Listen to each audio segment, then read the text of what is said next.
بسم اللہ الرحمن الرحیم نحمدہ ونصلی علی رسولہ الکریم اما بعد رب اشرح لی صدری ویسر لی امری واحلل عقدۃ من لسانی یفقہوا قولی اعوذ باللہ من الشیطان الرجیم بسم اللہ الرحمن الرحیم لقد کان لکم فی رسول اللہ اسوۃ حسنہ صدق اللہ العظیم۔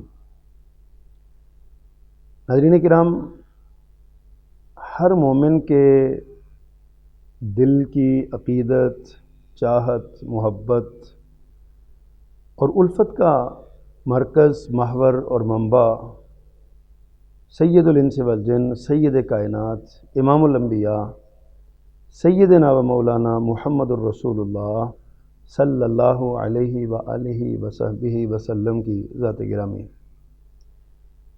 نبی محترم صلی اللہ علیہ وسلم وہ شخصیت ہیں کہ جن کو ہمارے لیے زندگی کے ہر میدان میں رول ماڈل بنایا گیا۔ آپ تجارت کرنا چاہتے ہیں، آپ سیاست کرنا چاہتے ہیں، آپ عبادت کرنا چاہتے ہیں، آپ ریاضت کرنا چاہتے ہیں،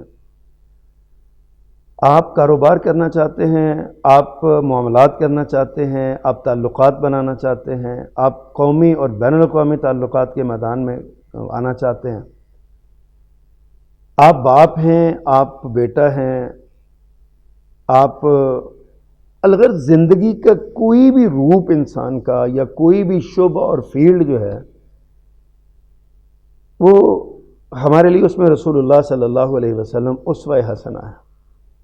اللہ سبحانہ و تعالیٰ نے فرمایا لقد کان لکم فی رسول اللہ اسوۃ حسنہ، تمہارے لیے اللہ کے رسول کی زندگی میں بہترین نمونہ ہے۔ سونا کیسے ہے، جاگنا کیسے ہے، اٹھنا کیسے ہے، بیٹھنا کیسے ہے، دوست داری کیسے نبھانی ہے، تعلق داری کیسے نبھانی ہے، خاندانی تعلقات کو کس طرح مینج کرنا ہے، رشتے ناطے کس طرح کرنے ہیں، اور کاروبار کس طرح کرنا ہے، سچائی کس طرح اپنانی ہے، جھوٹ سے کیسے بچنا ہے، یعنی ہر اچھا اخلاق اپنانا اور ہر برے اخلاق سے بچنا، اس کے لیے رسول اللہ صلی اللہ علیہ وسلم ہی رول ماڈل ہیں۔ آپ ہی وہ شخصیت ہیں جن کو فالو کیا جا سکتا ہے، جن کے پیچھے لگا جا سکتا ہے، بلکہ آپ کے سوا اور ہے ہی کوئی نہیں۔ آپ نے کئی مقامات پہ یہ بات ارشاد فرمائی، جب آپ حجۃ الوداع میں تھے، آپ کہہ رہے تھے لوگوں مجھ سے حج کے طریقے سیکھ لو، یعنی اس کے بعد پتہ نہیں اگلے سال میری ملاقات ہوگی کہ نہیں ہوگی، یعنی حج کرنا ہے تو رسول اللہ صلی اللہ علیہ وسلم سے سیکھنا ہے۔ آپ نے فرمایا سلو کما رأیتمونی اصلی، نماز ویسے پڑھو جیسے مجھے پڑھتے ہوئے دیکھا ہے، یعنی نماز کے لیے، عبادات کے لیے اور تجارات کے لیے اور دیگر جتنے معاملات ہیں، معاشیات کے لیے، سیاسیات کے لیے رسول اللہ صلی اللہ علیہ وسلم اسوہ حسنہ۔ تو کیسے ہو سکتا ہے کہ اللہ کے رسول صلی اللہ علیہ وسلم رمضان میں ہمارے لیے اسوہ نہ بنے؟ آج کی اس مجلس میں اللہ کے رسول صلی اللہ علیہ وسلم کا رمضان کیسا تھا اس پر چند گزارشات کرنا چاہتا ہوں۔ پیارے پیغمبر صلی اللہ علیہ وسلم جب رمضان آتا تو اب یہ کیا کیفیت ہوتی، رمضان کے اندر آپ کے اعمال کی نوعیت کیا ہوتی، آپ اپنے ساتھیوں کو کیسے سمجھاتے، اور اس مہینے کی اہمیت آپ نے کس انداز میں لوگوں کے دلوں میں راسخ اور پختہ کی ہے، یہ چند سوالات ہیں جن کا آج ہم جواب تلاش کرتے ہیں۔ ناظرین کرام، نبی مکرم صلی اللہ علیہ وسلم اس مہینے کی آمد سے پہلے ہی خود کو تیار کرتے ہیں۔ حدیث میں آتا ہے کہ آپ نے، یعنی ماجی عائشہ رضی اللہ عنہ فرماتی ہیں، میں نے رسول اللہ صلی اللہ علیہ وسلم کو کسی بھی مہینے کے مسلسل روزے رکھتے نہیں دیکھا سوائے رمضان کے۔ آپ نے رمضان کے مسلسل 30 روزے رکھے، اور نفلی روزوں میں کسی بھی مہینے میں نے نہیں دیکھا کہ آپ نے پیدر پے روزے رکھے ہوں سوائے شعبان کے مہینے کے۔ مطلب یہ ہے کہ اللہ کے رسول شعبان کے مہینے سے ہی آپ تیاری شروع کر دیتے تھے کہ رمضان آ رہا ہے، اللہ کا مہمان آ رہا ہے، رحمتوں برکتوں کا پیغامبر آ رہا ہے، اور یہ نزول قرآن کا مہینہ آ رہا ہے، تو میں نے اس کو کیسے مینج کرنا ہے۔ آپ رمضان کے مہینے میں ہی شعبان کے مہینے میں ہی آپ تیاری شروع کر دیتے، آپ روزے رکھنا شروع کر دیتے، عبادات میں مستغرق ہو جاتے، آپ دنیا کے بہت سے کاموں کو سمیٹ لیا کرتے تھے۔ اچھا، اس کے بعد آپ اپنے صحابہ کرام کو بھی تیار کرتے تھے، ان کو ذہن بناتے تھے کہ تم جو ہے نا وہ آگے مہینہ آ رہا ہے، اس کے لیے آپ کوشش کریں۔ روزہ نبی مکرم صلی اللہ، ظاہر رمضان کا سب سے بڑا عمل تو اور مسلسل عمل تو روزہ ہی ہے نا۔ اللہ کے رسول صلی اللہ علیہ وسلم آپ روزے سے رکھتے، اور ایسے رکھتے جیسے روزہ رکھنے کا حکم ہے، جیسے روزہ رکھنے کے تقاضے ہیں۔ پیارے پیغمبر صلی اللہ علیہ وسلم نے ہمیں یہ تعلیم دی ہے جو بندہ روزے کی حالت میں جھوٹ، غیبت اور چغل خوری اور لغو کام نہیں چھوڑتا، فرمایا اللہ کو اس کے بھوکا اور پیسہ رہنے کی کوئی حاجت نہیں ہے. کیا ضرورت ہے اس کو بھوکا پیسہ؟ جھوٹ نہیں چھوڑنا. روزہ رکھنا ہے جھوٹ بولنا ہے، روزہ رکھنا ہے غیبت کرنی ہے، روزہ رکھنا ہے چغلی کرنی ہے، روزہ رکھنا ہے کسی کی عزت کو پامال کرنا ہے، روزہ رکھنا ہے کسی پر نشانہ تان دراز کرنا ہے، اس کے بارے میں غلط اور نازیبہ جملے بولنے ہیں. اللہ کے رسول صلی اللہ علیہ وسلم نے فرمایا کہ ایسے روزے کی اللہ کو ضرورت نہیں ہے. سچی بات ہے، اپنے گریبان میں جھانک کے دیکھیں نا تو ہمارا کوئی دن اور کوئی مجلس ایسی نہیں ہے جس میں کسی نہ کسی کی کوئی نہ کوئی ہمارے نشانہ توان نہ بنا ہو، کسی نہ کسی کی غیبت نہ ہم کر رہے ہیں. تو اس سے بچنے کے لیے پیارے پیغمبر صلی اللہ علیہ وسلم نے بہترین فارمولہ بتایا کہ کثرت سے اللہ کا ذکر کرو. اپنے آپ کو اللہ کے ساتھ مشغول کر لو، بندوں کے ساتھ مشغول نہ کرو. آپ اللہ کا ذکر کریں گے. دیکھیں پیارے پیغمبر صلی اللہ علیہ وسلم نے سیدنا معاذ ابن جبل رضی اللہ تعالیٰ عنہ کو یہ آپ نے حکم ارشاد فرمایا معاذ مجھے تم سے بہت پیار ہے. اللہ اکبر، معاذ کے کیا کہنا. انہوں نے فرمایا اللہ کے پیغمبر مجھے بھی آپ سے بہت پیار ہے. فرمایا اگر تمہیں مجھ سے پیار ہے نا تو میں تمہیں ایک دعا بتاتا ہوں، وہ پڑھا کرو. وہ دعا کیا ہے؟ ربی اعنی علی ذکرک و شکرک و حسن عبادتک.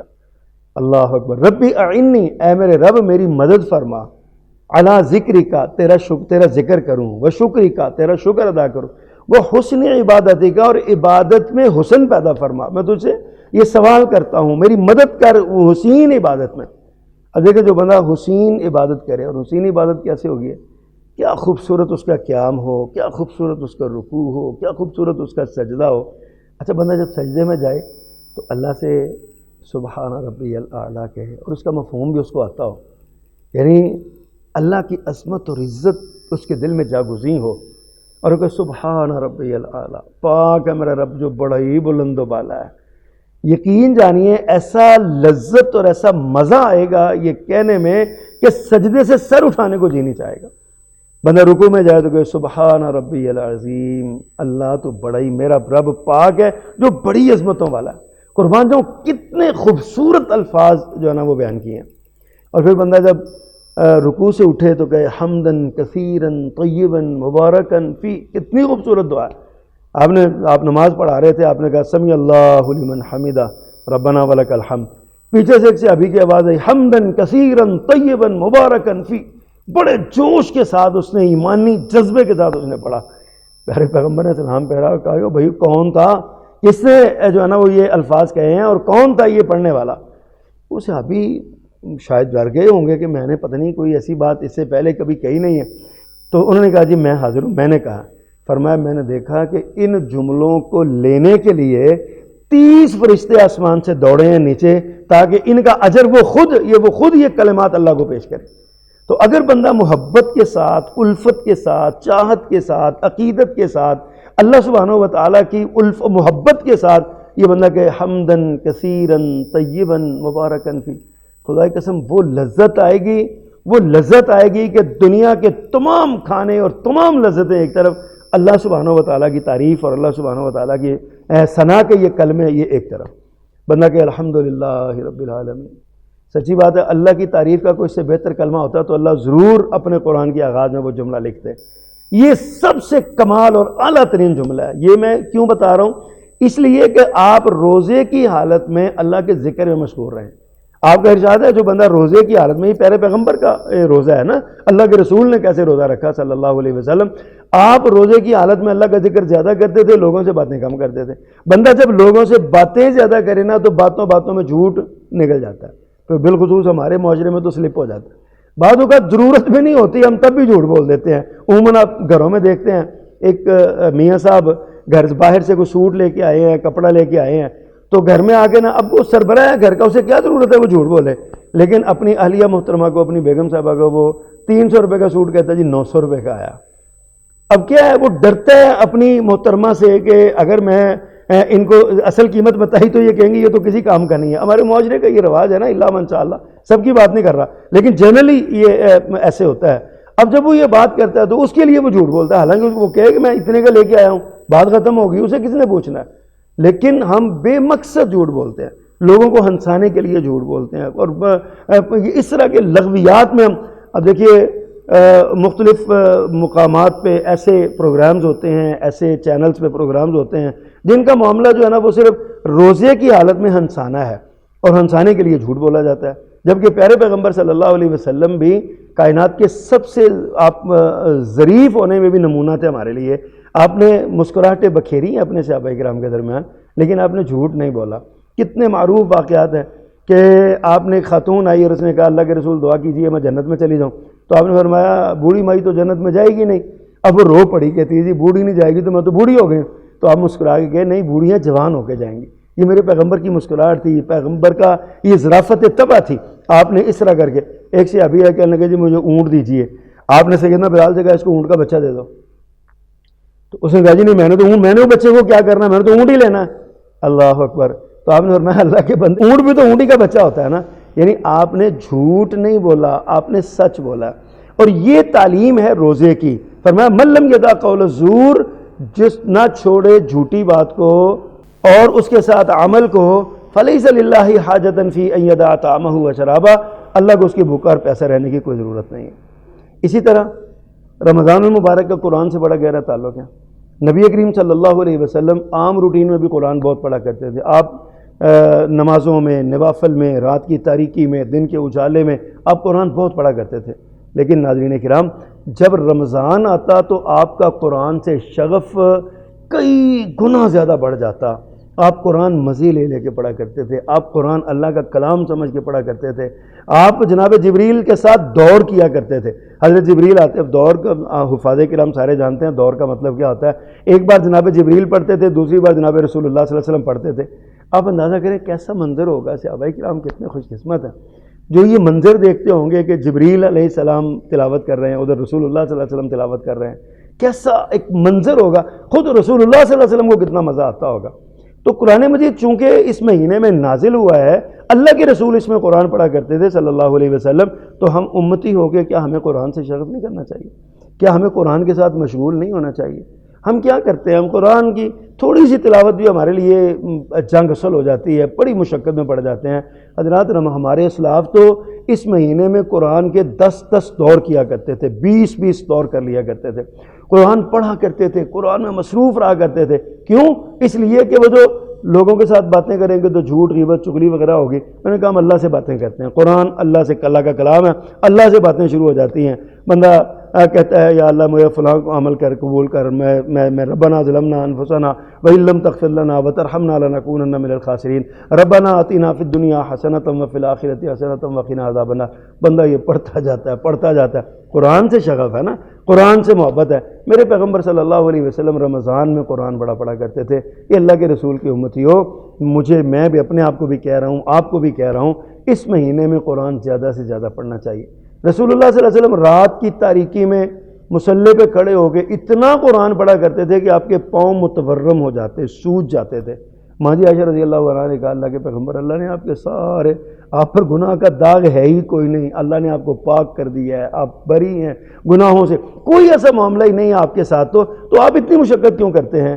تو سونے آقا نے فرمایا افلا اکون عبدا شکورا، میرے اللہ نے مجھ پر اتنا بڑا احسان کیا تو میں اس کا شکر گزار بندہ نہ بنوں۔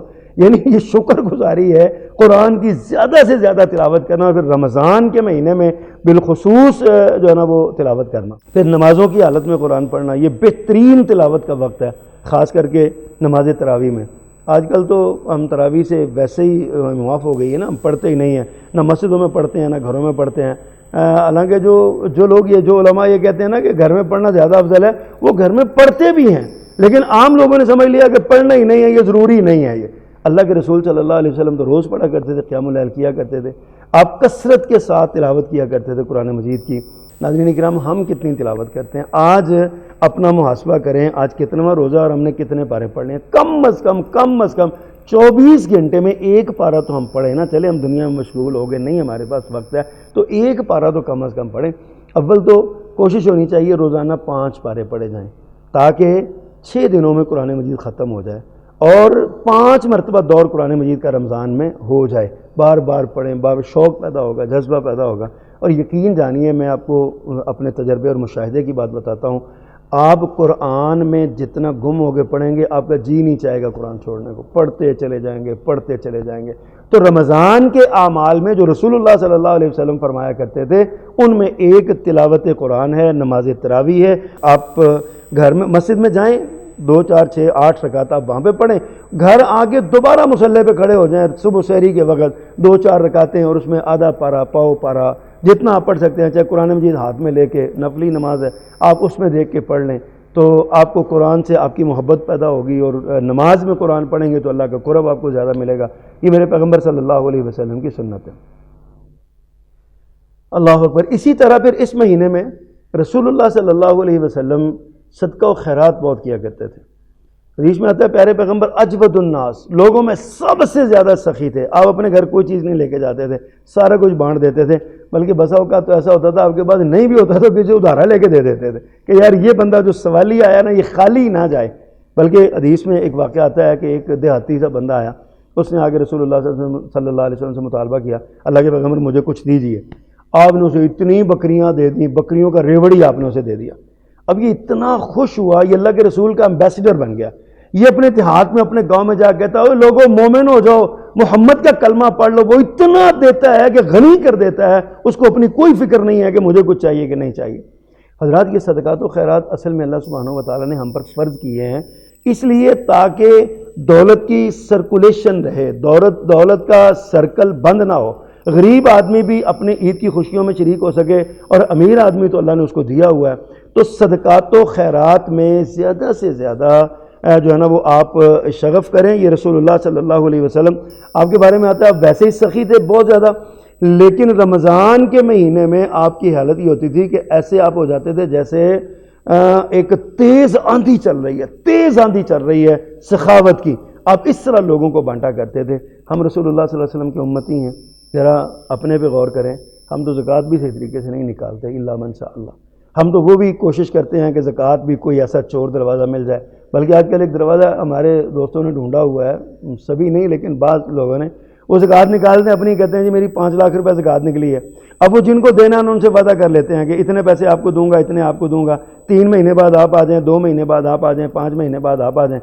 اب وہ 5 لاکھ روپے جو زکوٰۃ کا نکالا ہے، جو دراصل آپ کے مال کی میل ہے، اس کو آپ نے کاروبار میں شامل کر دیا۔ اب اس میں سے جو نفع ہو رہا ہے وہ آپ وصول کر رہے ہیں، اور جو پیسے ہیں وہ آپ لوگوں کو دے کے سمجھ رہے ہیں کہ ہم نے زکوٰۃ ادا کر دی۔ یہ تو چور دروازہ ہے حضور جو ہم نے ڈھونڈا ہوا ہے، ایسا نہیں ہونا چاہیے۔ آپ نے زکوٰۃ نکالی ہے تو زکوٰۃ مستحقین تک پہنچا دیں، آپ فارغ ہوں۔ آپ کیوں اپنے سر، خدا نہ خواستہ اس دوران آپ کو موت آ گئی، آپ کے بچوں کو نہیں پتا کہ زکوٰۃ کے اتنے پیسے کاروبار میں پڑے ہوئے ہیں، تو اس کا کون ذمہ دار ہوگا، کون اس کا جو ہے نا وہ اس کا حساب کرے گا؟ تو آپ سخاوت کا مظاہرہ کریں۔ اپنے سب سے پہلے آپ کے رشتہ داروں کا حق ہے، آپ اپنے گرد و نواح میں نظر دوڑائیں، جو آپ کا رشتہ دار غریب ہے، اس کے بچے زیادہ ہیں، وسائل کم ہیں، اس کے گھر میں افراد زیادہ ہیں، اس کے پاس اتنے وسائل ہیں، وہ مسکین ہے وہ، تو آپ اس کے پاس جائیں، محبت کے ساتھ راشن لے جائیں، اور اسے جا کے کہیں کہ جی ہم آپ کے پاس چائے پینے آئے ہیں۔ اس کو احساس بھی نہ ہونے دیں کہ میں آپ کے اوپر کوئی احسان کرنے جا رہا ہوں، بلکہ چپ کے جہاں گزر رہے تو ہم نے کہا چلیں آپ بھی روزہ رکھا کریں، ہم بھی روزہ رکھا کریں گے تو ہم آپ کے ساتھ، یہ اس طرح محبت کے ساتھ، یہ اسلام کی تعلیم ہے، اس کو جو ہے نا وہ پھیلائیں۔ حضرات اسی طرح اس مہینے میں رسول اللہ صلی اللہ علیہ وسلم کا جو آخری عشرہ ہے نا وہ بڑا کمال کا عشرہ ہے۔ حدیث میں آتا ہے شد میسرا، آپ لنگوٹ کس لیتے، وَأَحْيَا لَيْلَهُ، راتوں کو جاگتے تھے، وَأَيْقَظَ أَهْلَهُ، اپنے گھر والوں کو آپ جگایا، بچوں تک کو جگایا کرتے تھے۔ اتنی عبادت آپ اس میں کرتے، اتنی عبادت آپ اس آخری عشرے میں کرتے، بلکہ آپ اعتکاف میں بیٹھ جاتے، اپنے آپ کو اللہ ہی کے لیے وقف کر لیتے، کوئی چیز چھوڑتے ہی نہیں تھے، دنیا کے کاموں سے بالکل قطع تعلق ہو کے اعتکاف میں آپ چلے جاتے۔ تو یہ سارا سلسلہ جو ہے نا یہ رسول اللہ صلی اللہ علیہ وسلم کے معمولات ہیں، موٹے موٹے میں نے آپ کو بتائے ہیں، جو شاید ہم میں سے کسی کو اللہ عمل کی توفیق دے دے، ہم اس پر عمل کر لیں اور ہمارا وہ نجات کا جو ذریعہ بن جائے۔ تو ناظرین کرام، یہ چند گزارشات جو آپ کی خدمت میں پیش کی ہیں، اس جذبے کے ساتھ پیش کی ہیں۔ سب سے پہلے اللہ مجھے، پھر ہم سب سامعین کو، ناظرین کو، پیغام ٹی وی کے جتنے بھی محبت کرنے والے لوگ ہیں ان سب کو اللہ عمل کی توفیق عطا فرمائے۔ اجازت دیجیے، اللہ حافظ۔